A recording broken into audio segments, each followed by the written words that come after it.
Hello, everyone. Welcome to today's webinar on direct sourcing. A very warm welcome to all our guests today. Thanks so much for your interest in today's webinar. I hope you'll find it interesting. I hope you'll get some really important and really helpful takeaways.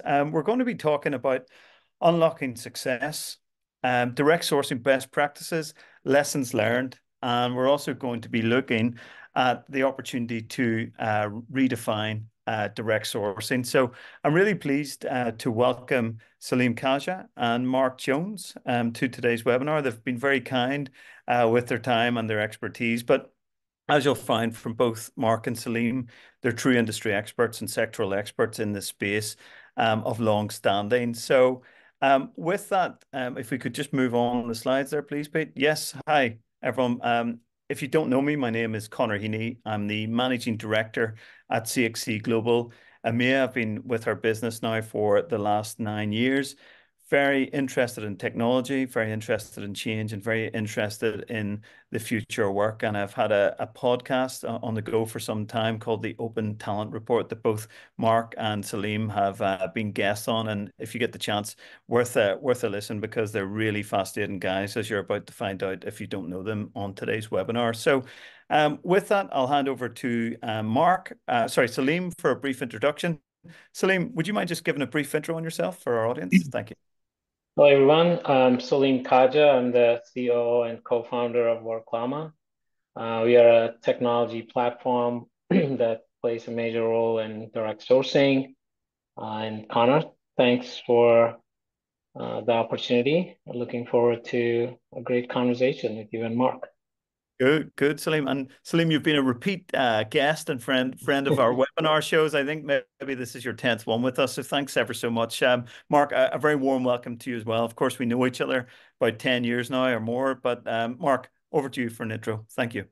Yeah, thank you, Connor. And thank you for having me. Hello, everybody. My name is Mark Jones. I'm EVP Managing Director for our contingent labor business across AMS in the Americas. I've been with AMS for some time since the organization was founded.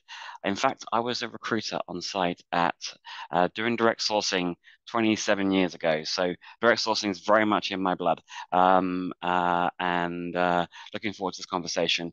AMS, those that don't know us, we are a global talent management organization offering RPO, contingent labor, and consulting services to over 300 clients around the world, and we have over 8,000 staff globally. Wow. Thanks, Mark. So good to see you. So, folks, just some brief housekeeping. And again, a warm welcome to anyone who's just joined our webinar. So we're delighted you're here. Our intention is to run for 45 minutes. We'll have 15 minutes dedicated for questions. We are recording the webinar, which will be great. We'll release it post today's webinar so that you can rewatch it and get some tips and tricks. But just to let you know, we are recording it. Please introduce yourself in the chat. Pete Botto is our marketing manager and lead for EMEA. So he's going to be keeping us honest and keeping the conversation and the chat flowing. So we hope you find it useful. And of course, we hope that you enjoy it. So with that, Pete, if you can, yes, brilliant. So guys, the first thing we want to talk about today is redefining direct sourcing. As Mark mentioned in his intro, it's not something new. Right? It's far from it. In fact, companies such as AMS have been doing this for a long time, and they've been doing it really well. And I think particularly over the last 10 years, we've seen a number of iterations of what direct sourcing is, and a lot of descriptions and a lot of confusion and a lot of challenge around naming conventions. And I think we're remarking prepping for the webinar today is that wouldn't it just have been a lot easier to call it contingent RPO or CPO, right? And I think Mark was saying that he probably regrets not trademarking, but Mark, there's still time, right? That's the thing. But I suppose if we look at SIA's most recent report on direct sourcing, it was published at the tail end of 2023. And according to staffing industry analyst research, the people that they sampled from large organizations, around 80% of large organizations either had a direct sourcing program in place or at least were contemplating it over the next 2-year period. So that's 2024 and 2025, of course. So I suppose my question, Mark and Saleem, and Mark, if you want to go first, is why do we need to redefine direct sourcing? Yeah, it's a great question because you're absolutely right. That intro was spot on. It's not necessarily new, although I do think it's slightly newer for the US market. I will say that. So I do think there's some geography aspects here. And despite my English accent, I've been in the US for this is my 13th year. So very familiar with the differences between the sort of the US and the EMEA. But I just think there's lots of different interpretations of direct sourcing and what it is. And I don't think that really helps the overall market sort of narrative, because it seems that anybody can do it. Anybody latches onto the word direct sourcing, and it's not necessarily truly doing direct sourcing. You know, I think sort of defining it and making organizations and owners in contingent labours really be clear as to what it is one of the biggest challenges we face across the ecosystem. Everybody gets what MSP is, and everybody gets, whether it's an internally run program or an externally run program, everyone gets MSP. But the word direct sourcing, it does mean different people, does mean different things to different people. My definition of direct sourcing is a talent sourcing model where an organization leverages their brand to attract contingent workers. Simply put, that's my definition. And that also means that organizations then own the talent as an additional channel in addition to and to augment traditional staffing suppliers. It never replaces, I think it augments. Just thinking about implementing a technology without sort of thinking about curation isn't direct sourcing in my view. And that's why I do think it's CPO is a really good definition for it, because in the RPO world, organizations don't hesitate to think about using their brand. It's done day in, day out. Contingent hasn't been that way, and there's some reasons why. I mean, we'll touch upon that in terms of co-employment and things like that. I do hear that from time to time, but that shouldn't be an area of concern. I've also heard some organizations that say that direct sourcing is just managing a pre-ID'd or payroll workers, and they've been doing direct sourcing for some time. I think there's an element of direct sourcing around managing preferred candidates and pre-ID candidates, but I don't think it's a true definition of direct sourcing without that sort of curation layer. You need to think about the recruitment activity and how to attract workers as well, which is what a pre-ID solution lacks. I agree there's been a huge amount of maturity particularly in the last 18 months, in terms of certainly in the US market, and some degree within Europe. Definitely seeing it in some of our European clients more. I've also heard of people discussing direct sourcing 2.0, which really boggles my mind, because I would argue that we haven't even done 1.0 yet, let alone 2.0 or 5.0. Someone the other day, really, for me, I think we really need to have the right adoption first, and there's still a lot of confusion in the market. So I think there's room for redefinition. Going back to your original point, I feel that that's still really, really important. Sector-wise, it's really interesting. I've been doing a lot of analysis on which sectors tend to sort of adopt direct sourcing, and by far the largest sector actually is healthcare, pharma, life science. I think it's the largest sector based on the research that I've done and the number of live solutions that are out there. And I'm talking about fully branded solutions where organizations are leveraging their brand. Professional services is another sector, financial services, and then engineering, which is kind of wide sector in terms of what that covers. Within that, there's different types of roles. So I think, IT covers all of those areas. And we'll come on to skills in a minute, because I think that's quite an important part of direct sourcing. So I think that's sort of a little bit of my thoughts around the sector side of things. Brand definition is really important in my definition. And we find that really makes a program successfully. And I like a stat that I think Talent Now was speaking about that 84% of contingent workers say that reputation matters. And I would certainly agree with that, that the reputation of the brand and the organization matters just the same for contingent gig workers, non-permanent workers, external workforce. These are all definitions that exist in our ecosystem that matters very much to those types of workers as to full-time employees. So yeah, that's hopefully that gives you a little bit of a flavor in terms of why I think we do need to redefine it and what my definition is. Yeah, it does, Mark. And I think you've raised some amazing points that I'm going to come back to in a second, actually. But Saleem, I want to hear your thoughts. What's your take on this, my friend?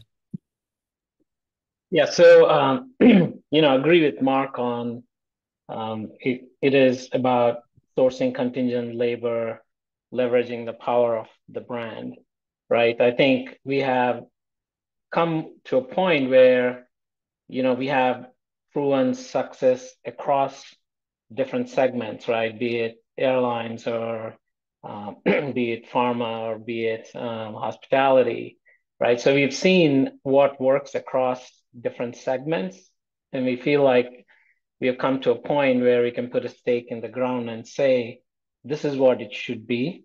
Mark talked about what it shouldn't, what it isn't or shouldn't be, right? Not the pre-ID candidates, nor the candidate sourced from marketplaces, etc. Right? So, based on everything we have seen and the success we have been able to achieve, we look at direct sourcing as having 5 key components.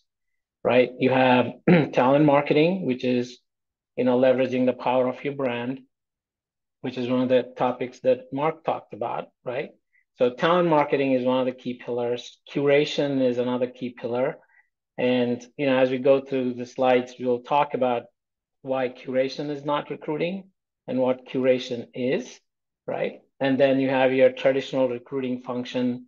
Obviously, there's a tech solution, and you have a EOR and a AOR, right? If your solution doesn't have all these 5 pieces, and you don't have tech and a partner that can bring all of these pieces together in a holistic nature, then you're truly not doing direct sourcing. You're just taking what the sellers are saying it is. Most often they do based on what they can. So basically want to eliminate that confusion and say that, hey, put a stake in the ground. We have seen success. These are the 5 key pillars you need to have in order to call it a direct sourcing solution, and take the advantage that comes from it. Yeah, I think they're both great points, gents. The other thing I was thinking about was not just the confusion, but some of the concern that exists in the buyer community. And Mark, you alluded to it on the co-employment side of things. I think there was this perception, or I would argue, and I hate to correct anyone, a misperception that there's some sort of co-employment risk by deploying the end user brand to attract contingent talent. I disagree. It's how you treat those workers, right? And how you engage those workers and make sure that you vet those workers according to local labor and state laws, or in the European Union, each law is different. I won't go too nuts on that, right? So I think that is a concern that can be removed. But I think as a practitioner of direct sourcing and someone that's been selling it and proposing it since at least 2015, I think initially we always presented it, or I always presented to the marketplace as a cheaper, faster, better solution to recruitment suppliers or recruitment supply chain. Mark, you made a really good point there that it's not about replacing those recruitment supply chain. It's about augmenting that, and also having a consistent experience. And I think that consistent experience for the worker is probably one of the most important things now about direct sourcing in a labor short market. And if you look at the Western labor markets on a general basis, pretty much all of them are at full employment. I think the USA continues to defy all labor economics, right? I think it's the best or the fullest employment market since Nixon was in power back in the 70s, right? Which is crazy when you think about it. But I suppose the point I'm trying to make is in a candidate or a labor short market where we're simply not bringing enough people into the labor market, and we're not replacing people. It strikes me that direct sourcing has a really important part to play in ensuring that workers have a consistent experience across that client brand. What's your take on that, guys, on those 2 points, the cheaper, faster, better point, but crucially, the worker experience? So I think, so we have really good evidence that the worker experience is better. And when I say better, let me qualify that. Measuring it in terms of the touch points all the way through the process. So through a sort of candidate feedback cycles, hiring manager feedback cycles. One of the things that's really important around direct sourcing program is setting it up right in the first place and putting the right thought process in and leveraging the right departments. And maybe we can touch upon that later. But you definitely need to put the thought into it. So if you put the right thought into it, some of that touches upon what types of skills do you feel should be used in your direct sourcing program. You know, I've had some clients say to me, well, we're gonna use the purple squirrels. That's what we're going to use direct sourcing for. And in my opinion, that isn't the right way. You should identify roles that have an element of repeatability, that aren't purple squirrels, that are important to your organization. So if you do the right work and you define what's important, then it can be faster. But it isn't faster from day one. One of the things that we talk about is that, you know, if we're lucky enough to work with organizations from a direct sourcing perspective, we start with zero. You know, our starting point is zero. So it takes time to build that talent pool. So it only becomes faster when you built the talent pool and you have a little bit of time and you have defined skills that you're going to source. The good thing is that irrespective of the skills, we have never found the overall time to hire, irrespective of skills, to be slower with direct sourcing. So it never is longer, but it can be faster in certain key areas. Can it be cheaper? Yes. On average, we see 8 to 12% cost savings, but they can be higher than that. It depends on how well organizations or how much organizations have pushed the supply chain. So again, where it's leveraged, it is cheaper. But that isn't the be all and end all. It's also about the experience. And, you know, I'm still surprised that in today's climate where cost savings are really important, the cost savings are not always the driver, not always the lead. It is about getting talent. And you go and talk to, you know, the CTO of any organization, they're going to tell you it's not about cost, it's about finding the right talent and managing that talent. So again, if you set it up properly with the right thought, one of the things that I'm passionate about is direct sourcing, going a bit back to sort of this CPO type activity. It's the start of a change to a strategic way of thinking for contingent workers. When half the workforce in the decades to come are going to be contingent workers, and I've said this many times, how can you not think about this population of workers without thinking about how do you attract them and how do you manage them? So I think what direct sourcing allows organizations to do is, and it's not a quick thing, it doesn't happen overnight. It allows organizations to start to think about becoming a bit more strategic in the way that they think about contingent workers. And it's not every contingent worker, it's certain types of workers that you feel is going to make the most value. And if you work very well with your creation partner and your overall solution and talent acquisition, then you can start to build something very special. But it does take time. So that's my answer to the cheaper, faster, better. It's kind of it's not a yes to everything, but it's never no worse, if that makes sense. Yeah, it does, Mark. Thank you for that. So, Saleem, what's your take on this? Yeah, so you know, again, Mark hit on all the key points, so I'll just touch on whatever Sorry, the Saleem. residual part is. No, I think, you know, we've done quite a few programs together, Mark, so our thinkings are very aligned, right? So from a talent experience standpoint, you know, you've one of the goals of direct sourcing is access to quality talent in an expeditious manner, right?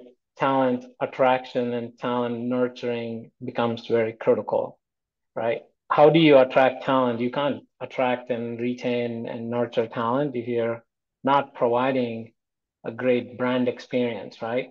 And if direct sourcing is contingent RPO, then how you reflect and represent your brand persona, right, becomes very critical. And just like the way you treat your customers, right, at every touch point in their journey with your brand, you need to apply the same principles to talent, right? So basically, one of the things that we talk about is treat talent like customers, right? The moment you buy into that concept, then talent experience at every aspect of talent journey needs to be consistent and needs to be great. And in order to do that, right, you need to take a holistic end-to-end approach. You can't have fragmented pieces working together, right? Your talent marketing, your curation, and your recruiting functions all need to provide that consistent, great brand experience. And it starts becoming increasingly important when you're dealing with a changing demographic of talent, right? The talent that you're trying to hire these days cares more about, what your organizational philosophy is and where your what your even mental well-being programs that are in place, D&I programs, et cetera, which means how you represent your brand and the experience you provide to reflect your brand becomes extremely critical. Yeah, I agree with you both, and I think this will set us up nicely for the next piece.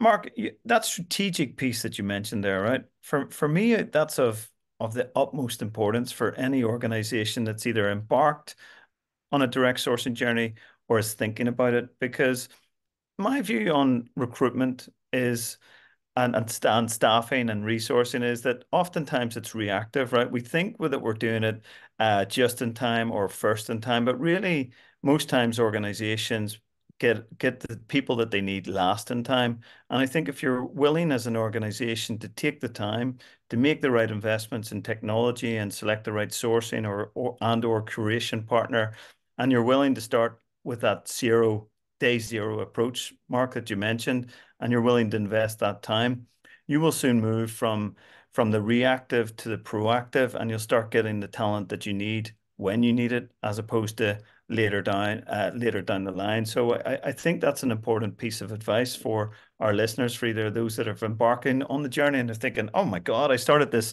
4 weeks ago and I haven't bloody hired anyone yet, right? So it might not happen that fast, I think is the message. Of course, everyone would like it to happen that fast, but if you're willing to invest the time and the patience and select the right partners, of course, this is going to work, and it's going to take you from the tactical to the strategic. And I think that's hugely important.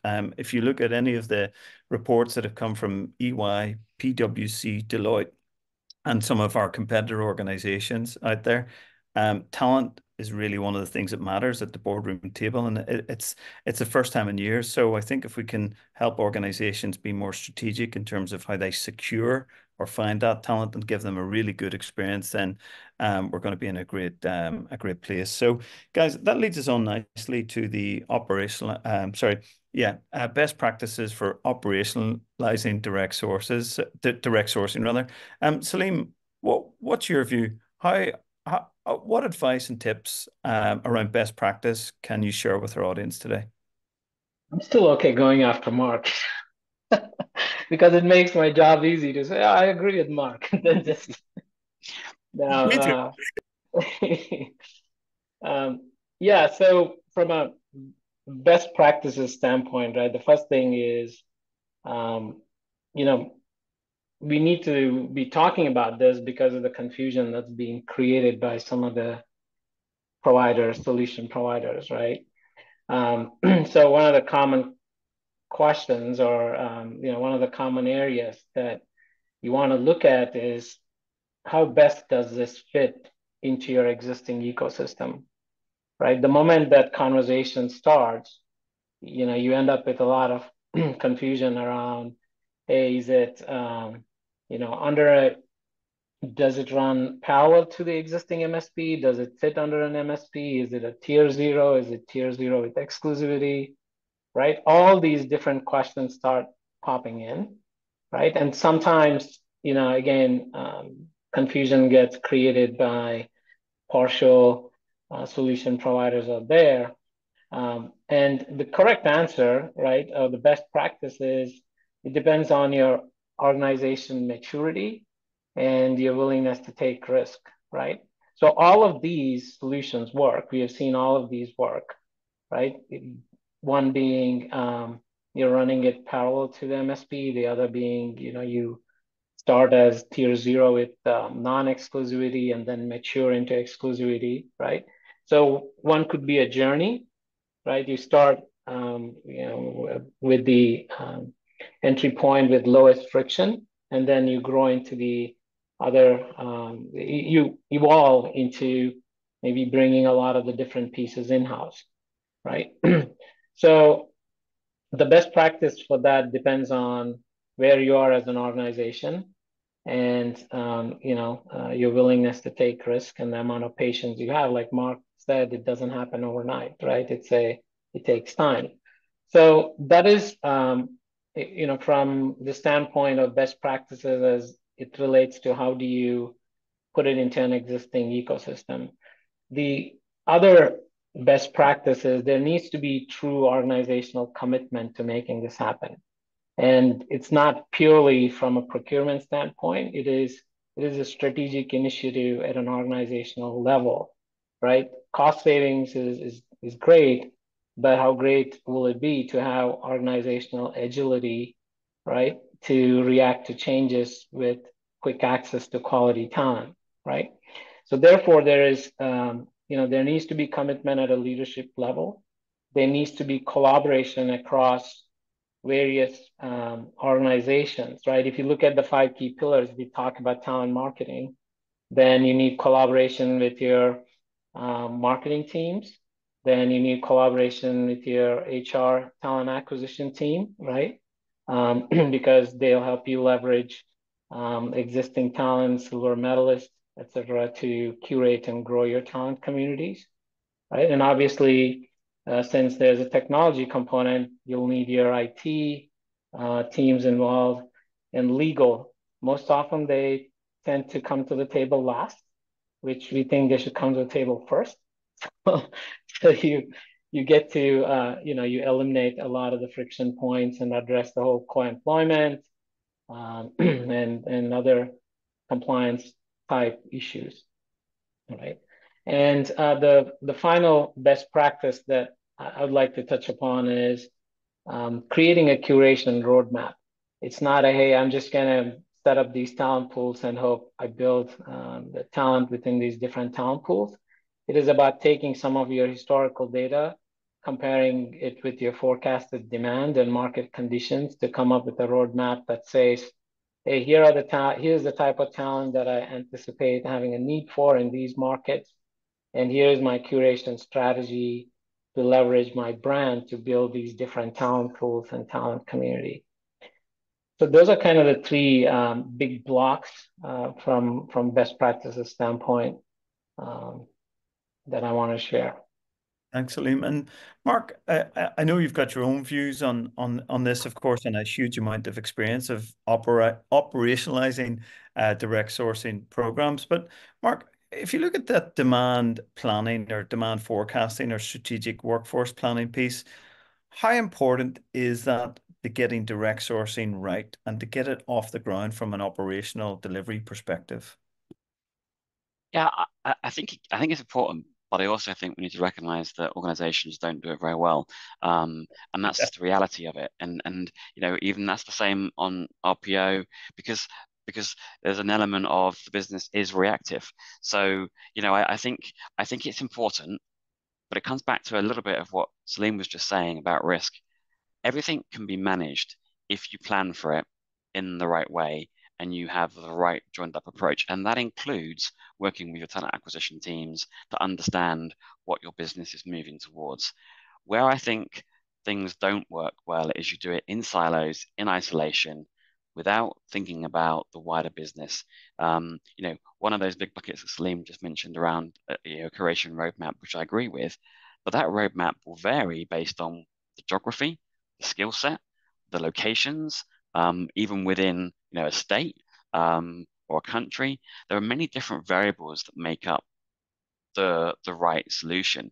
Um, you know, whether you run it in parallel to MSP, whether you do tier 0, tier 1, these are all things, as I say, they all work, but the key thing is about having the plan and having the joined up approach. Um, it doesn't matter the size of the program. I've heard the pilot word many, many times. Yeah. So you can start a program with a pilot, but what that doesn't mean is that you can't think about these things. For me, a pilot means you're starting with smaller volumes. You shouldn't not think about how is it all joined up. Um, it can be a very daunting thing for buyers. Our job is to make it really not daunting, and that comes back with planning and making sure that we have clarity in terms of who's doing what in the process. Everybody understands their role in the process, and it's clearly documented. And there is buy-in from the top that this is a strategic initiative for all the reasons that we've spoken about. If that's in place, you've got a key element of success right out of the gate. And my advice is take time, organizations to take time to plan it, to do it well, rather than the FOMO of fear of missing out that everyone's doing this. People are doing it, but people are not doing it consistently, and there are huge variations around what's working, what isn't working. For me, I think to answer the specific question around demand planning is really helpful, and I think direct sourcing can support demand planning. It can, and then it touches a little bit around, again, another word that we hear a lot about these days is skills-based hiring. So I'm a real firm believer in that organizations should hire the right skills, and then they should allocate the right engagement method, whether that be a gig worker, a statement of work, freelancer, or full-time employee, or temp to perm. We've got some great case studies of starting temp and then moving to perm. Many organizations look at that. The point is there's an element of planning and thought process here. Even if you never get the demand plan right, directionally you can get it right. Directionally, you can build the talent pools. You know, those CTOs that just want talent, engage them, talk to them, find out what they want and what they need, and then build the plan around it. That's where we see the best success. And again, just some other areas to touch on in terms of, I think best practices, definitely change management. The change management, not only in the thought process, but once you're live with a program, it doesn't just stop. I think sometimes organizations think, right, we're live, that's it, we're done. We can wash our hands, we can sit back, and it will happen. It won't. You have to continually educate and make sure that it's being done in the right way, and being able to report the success. When organizations think about doing direct sourcing, there are reasons they're doing it, whether it be cost savings, whether it be skills, whether it be quality, whether it be diversity of candidates. All these different things were part of it. Your curation provider and your overall solution providers should then be coming back to you with how are we doing against these key things? Reporting back, are we making progress? Do we need to pivot? Do we need to change? I'm a firm believer in a solution will never stay the same. It should change. Month 6, month 12, month 18 should look different, because if it doesn't, then you've got a static solution that isn't going to change with the business. Just what's happened in the last 24 months, we've all been through 36 months. If you didn't have a solution that could scale or change, you would be left by the wayside. So I think planning is my key message and thought process during the RFP process, during the implementation process, and then a continuation of that as well. Yeah. So I could go on, but I think the other key messages. Yeah, no, I think, guys, thanks for that. John Heaney, friend of the show, longtime friend of the webinar show and industry expert as well, has asked a question. I think we've partly addressed it, but John's asked a question here. What are the traits culturally, structurally, functionally that you see most frequently amongst companies who have been successfully deploying direct sourcing? So, guys, is it the planning piece? Is it a commitment to using the brand? Because I had an experience, and Saleem will remember this, where we were going hell for leather. We'd signed the deal. We were about to launch the brand, and it was a big, big brand, right? And of course, legal at then said you can't use our bloody brand, and the program was toast, right? So now that was poor planning on our part, but we thought the deal was done, right? But I suppose to answer to look at John's question specifically, gentlemen, any thoughts in relation to that? I think it is planning. I think it's planning and being joined up across the various different organizations. So, the use of brand, there are many ways to mitigate risk, but let's take the legal team through that journey. Let's show them all of the touch points. Let's show them the process maps that say, in this part of the journey, here's what we're going to do. Again, it's not just a one and done thing, it's every single journey. Every single touch point is a potential area. You could co-brand the program. We've got some clients that do that. There are quite a ways of mitigating employment. The key thing is about getting people involved at the outset and it being a thought process and bringing together examples of it. One of the best examples of it is, if I look across the various different sectors, the number of organizations that are doing it. These are big organizations that are very conservative, that want to make sure that they don't have any concerns over it. So adoption in itself creates some of that comfort, if that makes sense. Connor, I think so. Planning will be one, and making sure that you've got a solution that's going to fit your organization, and not an off-the-shelf solution that doesn't necessarily adapt to what you're looking for. Okay, thanks. Saleem, what's your take on John's point? Yeah, so John is looking at culturally, structurally, and functionally, right? Culturally, these are organizations that have a very collaborative type of a setting where they have achieved a certain level of maturity or an understanding between their HR, TA function and their procurement function, right? So definitely collaborative mindset, commitment from leadership in terms of focus on having a agile organization, right? And what we have seen is, from a structural standpoint, there are programs where, we have worked in with an MSP, without an MSP, right? Or it's a master rent type of an arrangement. So structurally, it's a mix.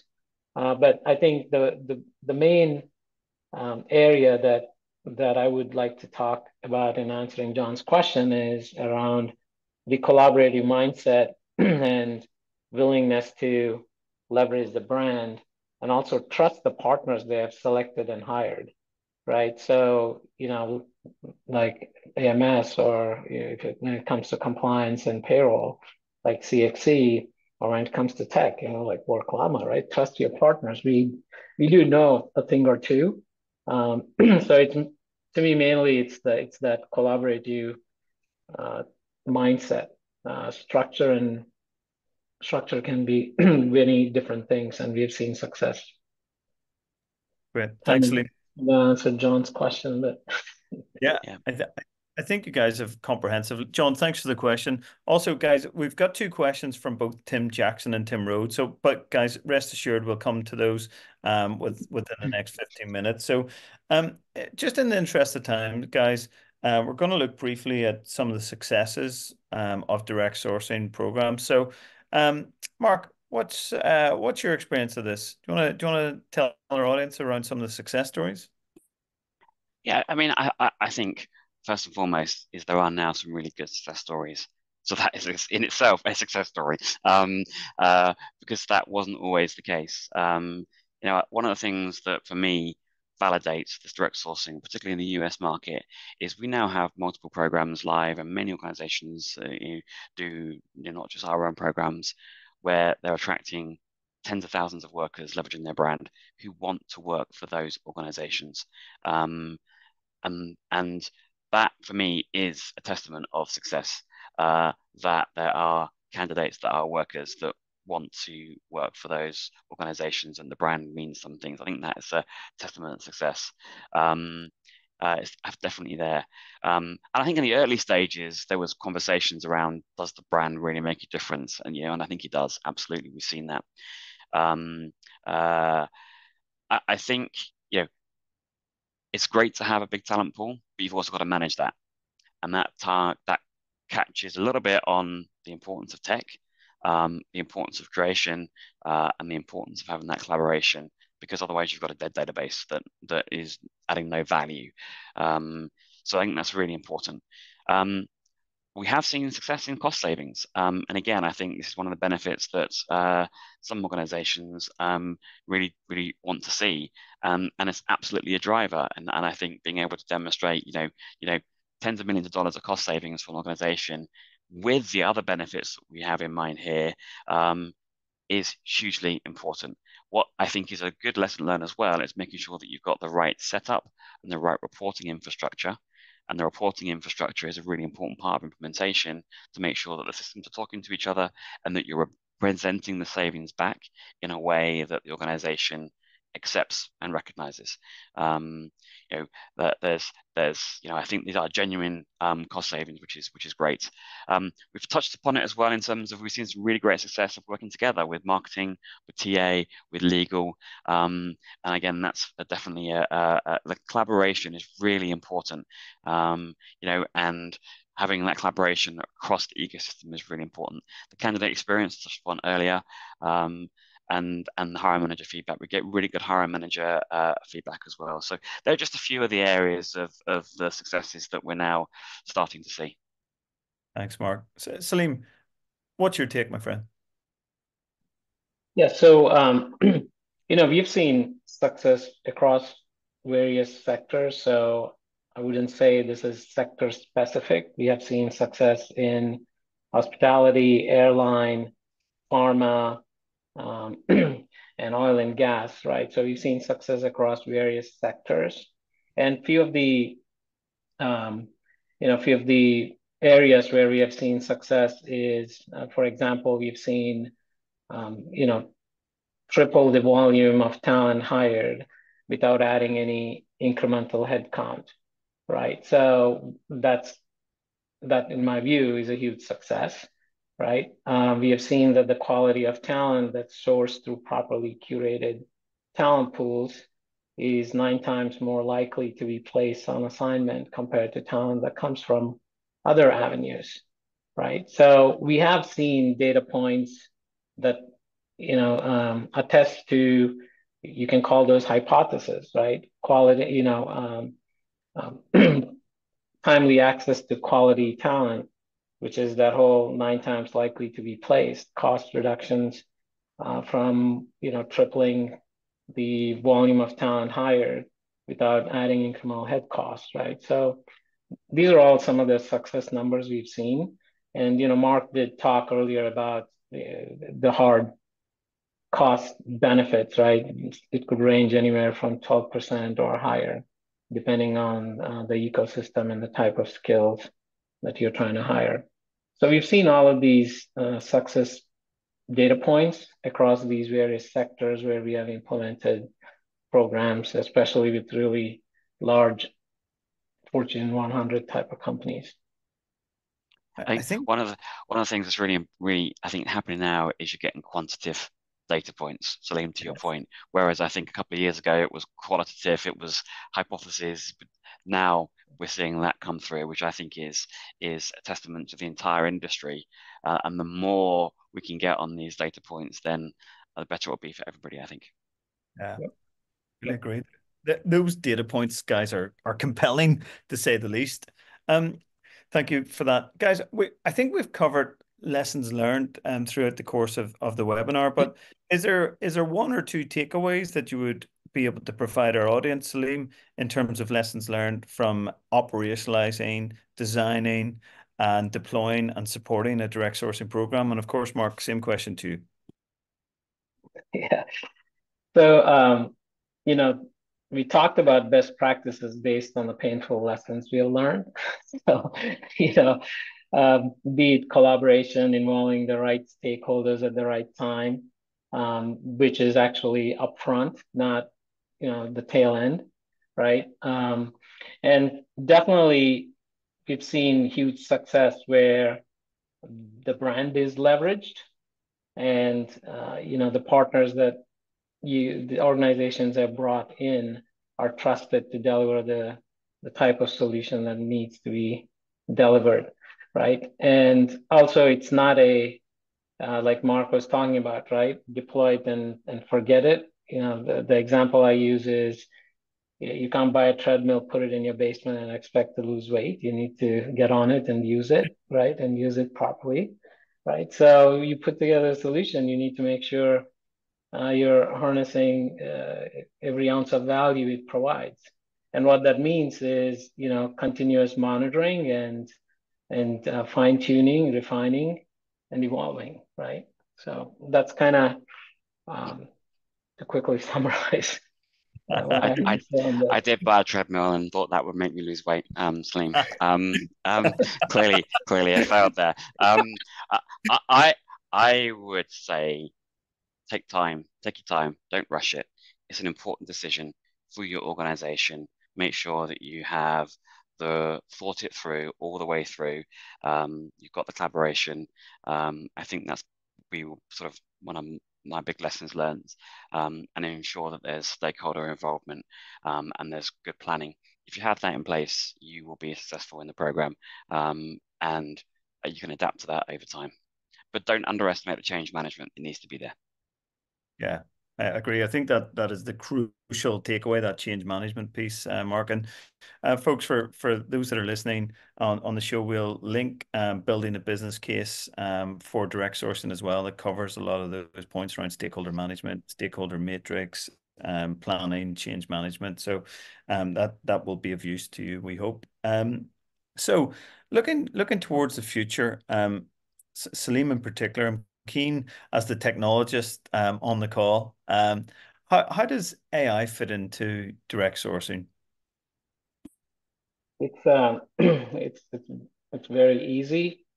Go to Chat GPT and say launch a direct sourcing program and make it work, and it's gonna happen. No, just kidding. So generative AI plays a role in direct sourcing, right? But if the five key pillars are essential to making it success, then there is beyond just content generation, right? So there is a lot of AI that comes into play when you talk about talent marketing, right? And treating talent like customers. So what are some of the behavioral data points that you can take from candidates engaging with your brand across your brand's touch points that you're using to source talent, right? So the type of AI that goes in there is a lot different than just purely generative AI. Definitely, you leverage an AI to create the content that you may want to use in those different talent sourcing channels, right? So there is AI that fits into the whole talent marketing component where you do all the behavioral analysis and things like that. Then there is AI that fits into the curation aspect, right? How do you automate, forecast your demand, take into account, your current talent inventory as well as market dynamics, and then come up with a curation roadmap. There is an AI component that goes into that aspect of a solution as well, right? And then moving on to the recruiting aspect, how do you make your recruiters efficient leveraging the power of AI? Right? It's not just, match and recommend talent based on skills or skills proximity or deduce skills based on title. In my view, those have been commodity products that, great brands have been doing, great products have been doing for a long time. But how do you factor the other two components that we talked about, right? Which is behavioral interactions with the brand, the curation strategies and roadmap, and being able to use that to recommend quality talent to your recruiters so they can be efficient, right? One of the things we talk about when we hear, hey, there's great AI in talent recommendation, the questions we ask is what type of behavioral data in terms of how talent is interacting is used to recommend talent, right? The other question we ask is what type of automation and AI is built into curating your talent so you're leveraging the most relevant information in making talent recommendations, right? You could have great matching and recommendation technology, but if the underlying data is not properly curated, maintained, and most relevant to reflect talent profiles, your tool is always going to produce bad results, right? So in our view, there are different types of AI models that go into each of these aspects of the core pillars. And also, the way we look at it is if you want to achieve hyper automation with complete visibility across each of these pieces, stitching together point solutions is not going to get you there. It needs to be in one holistic ecosystem that sits on one unified data set. That way you can drive results in real time in an expeditious manner with a high degree of accuracy. So I can keep talking about this, but Yeah. I'll pause there. No, Saleem, that last point in particular, I think will probably really resonate, not just with Mark and myself, but with our whole audience. I mean, that is the promised land, right? If we can get to that point and have that single view of the data, then I think we're in a really great place, right? But I think we could devote maybe 2 or 3 different webinar episodes to that last point. But I think it's a nice way to finish in terms of the formal presentation. If I may, gents, I'd love to come on to some of the questions. There's some pretty difficult questions there, and thanks very much for the questions, folks, and indeed listening. So I'll go to Tim Rhodes first. Tim is from Raise Recruiting. Tim Rhodes' question is, can you comment on managing external stakeholder role expectations like the MSP and VMS providers that will inevitably be impacted by a direct sourcing program? So, Mark, what's your comment on that? Yeah, I think first of all, impacted doesn't mean not engaged and not involved. So I think, I don't look at it as a negative. I look at it as actually making sure that everyone has clarity in terms of roles and expectation, and really good case studies of working well with lots of MSPs. MSPs perform a really important part of the role. Obviously, the VMS was going to be there. The VMS is a single source of truth, and direct sourcing doesn't touch the VMS. I think it's really important to understand that the VMS is just there. And as long as you have the interaction between your curation technology and the VMS, nothing changes. And so we're not changing the VMS in any way, shape, or form. They're just asking for a two-way feed. So I think the VMS is probably a very simple answer there. And for the MSPs, it's really about making sure that everyone's clear in terms of roles, responsibilities, and that collectively we're all aiming towards the same end goal that organization is looking to achieve. I don't think it needs to be viewed in a negative impacted way. It's about making sure that there's clarity in terms of who's doing what at what stage in the process. Yeah, I think that's really fair comment, Mark. Tim, hopefully that addresses your question. Saleem, any thoughts on that? Anything to add? Yeah, I think, these functions will exist, but what they do and how they do things may morph, right? If VMS is, if one of the core functions of it is to manage spend and give visibility to spend across different sourcing channels, direct sourcing is just one of those channels, right? If you are to benchmark and measure performance across different talent sourcing channels that include your suppliers and direct sourcing, you would need a system like VMS. If you're implementing a tier 0 model, then you would use a VMS, right? If you're implementing a tier 0 model, you would also need the MSP, right? So what they, like Mark also said, right, you'll still have suppliers. What they do and what type of roles they fulfill may vary. Therefore, if there are suppliers, you'll still have MSPs, right? How they monetize and, the amount of revenue they make, those things may change. But I don't think those functions will go away. And how they get impacted, is there the pricing models may change. And from everything we hear, MSPs complain they're not making any money. Maybe there's an opportunity to change the monetization model to make more money, right? The margins are thin, is what we always hear. I think I agree with you both, gents. I see the positives in Tim's question. I mean, for me, direct sourcing is another revenue stream for the MSP and VMS. So they should come through the system where as and where required. So, Tim, hopefully that addresses your question. I've got a second question from another Tim Jackson. Tim, thanks for your question. Tim's question is, can you frame the direct sourcing journey that follows the difference between hiring a contingent worker? I assume a contingent worker in this case is an independent contractor or limited company contractor, as they're known as in UK and Europe, or a freelancer, or hiring a W-2 for our European audience. That's essentially a temporary agency worker on the staffing company's payroll. I don't see the difference here, guys. But I must admit, I'm not a specialist in USA labor law, just European. But for me, it should be about a consistent experience underpinned by best practice compliance and vetting. But that might just be a simplistic take based on my lack of knowledge on the USA market. So, Mark, what's the take on this? I mean, I think I could look at it different ways. I think I do see a big difference in respect to the types of workers, the engagement are different between, your W-2s and your independent contractors. And there are different mechanisms and different tools to manage independent contractors.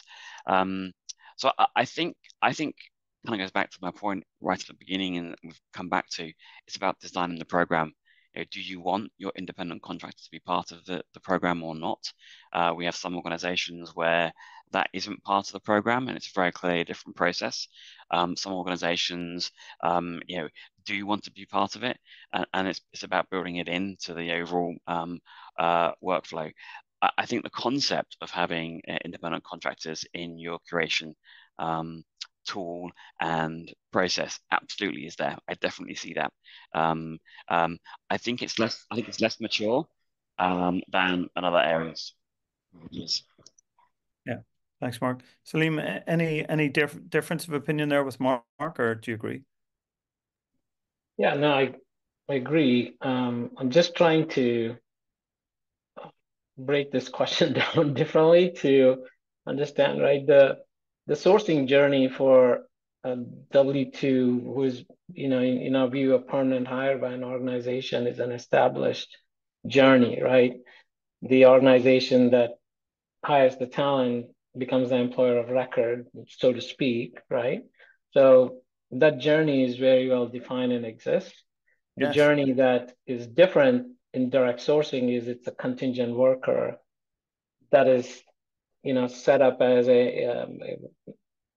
that becomes an employee of the EOR, AOR, that is one of the key pillars of the direct sourcing solution, right? So the journey is once a hiring decision is made by the end client, the talent that's hired is not a W-2 employee of the end client, but is an employee of the payrolling provider that's part of the direct sourcing solution.